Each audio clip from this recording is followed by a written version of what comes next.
Auburn is all in for 2025, as they should be. There is no reason that that program shouldn't be all in every single year. First season under Hugh Freeze, fine. 6 wins, lose a bowl game, all right, it's all good. The regression this year, when many like myself expected a progression, that's disappointing. That's concerning. It's not alarm bell central yet because Hugh Freeze is recruiting well. Hugh Freeze is adding players in the transfer portal. His latest addition is Eric Singleton Jr. This is a phenomenal ad. Per 24/7's rankings, and I'm sure other people would see it this way as well, he was the best wide receiver available in the transfer portal. You know why? He had 700 yards this year through the air.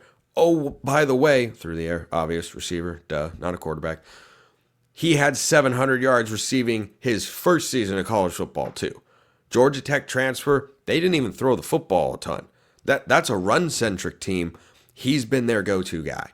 He's now an Auburn Tiger. So I love this for a couple of reasons. Number one, you're bringing in a young, unproven quarterback, but talented in Jackson Arnold, who you are staking your job on if you are Hugh Freeze. He does not have major job security going into next year. I thought they should have gone after a veteran. Malik Murphy winds up at Oregon State instead. Go figure. So he's going with a young guy. He's going with the Bo Nix approach. All the hype in the world. He was going to be great at his previous stop. It didn't work out for this reason, that reason, or another one, or 17 others in between. Now he makes his way, and if you get him to pop, everyone is reassured that you're going to be able to steer the program in the right direction. But right now, everything good about Auburn football is on paper. Singleton is another good move on paper, without question. Because a guy who has been that productive for a program run by Brent Key that wants to run the ball, as he famously said after Florida State, that's a lot of productivity. There is untapped potential there. Another reason that I like this move is Auburn loses Keandre Lambert-Smith because he's out of eligibility after however many years of college football it's been. It's been a while, but he was a big get for Auburn last year in the transfer portal. He was not the problem with the Auburn offense. That was Peyton Thorne for the first half of the year. Then in the second half of the year, you saw, they beat Texas A&M. Where was that in the first half of the season? That's what Auburn fans are still asking themselves and hoping going into next year that they're going to be able to figure it out before you stack up a bunch of losses and end up not making a bowl game. Keandre Lambert-Smith this past year, 50 catches, 981 yards, and 8 touchdowns. That's a lot to replace.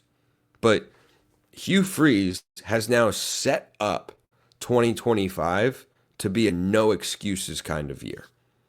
This is what this move screams to me. Maybe they could still add another guy here, another guy there, but this is year 3. With the way he's recruited, they have a top 4 transfer portal class, according to 24/7 Sports. They brought in a great transfer portal class last year. They have recruited well, as in top 10 sort of level, each of the last couple of cycles. There are no more excuses here. Hugh Freeze, you're an offensive guy?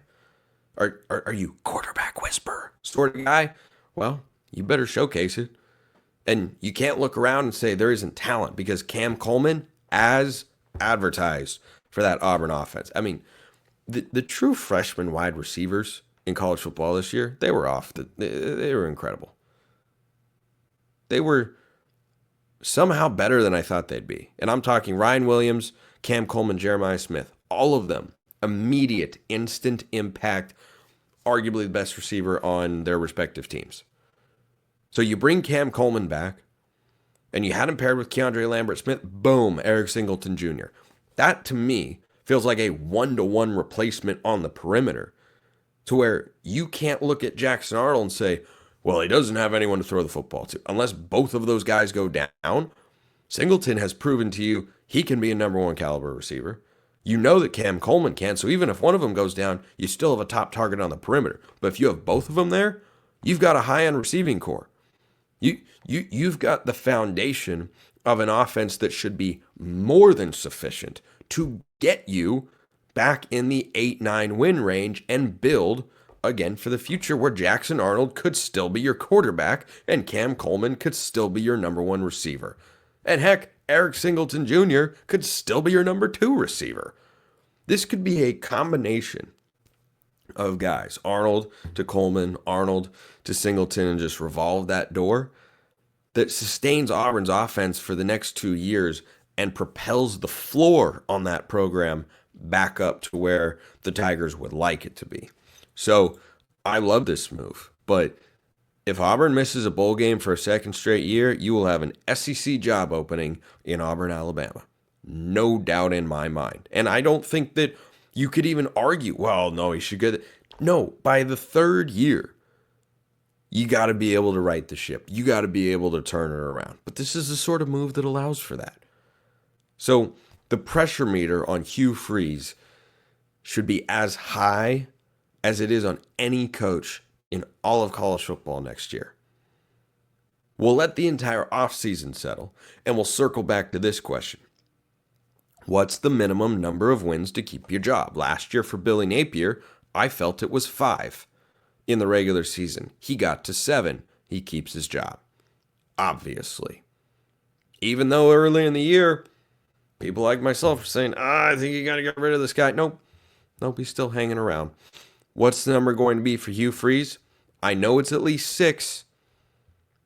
Does 6-6 get you fired? Maybe not, but 6-6 makes people go, I don't know. I don't know if this is the right thing. Speaking of portal additions for pass catchers, I just wanted to note this one. Caleb Odum was the number 2 tight end in the class of 2024.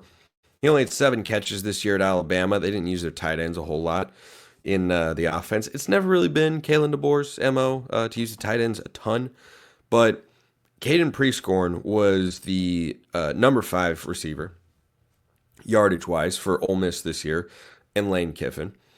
Odum is a mega talent.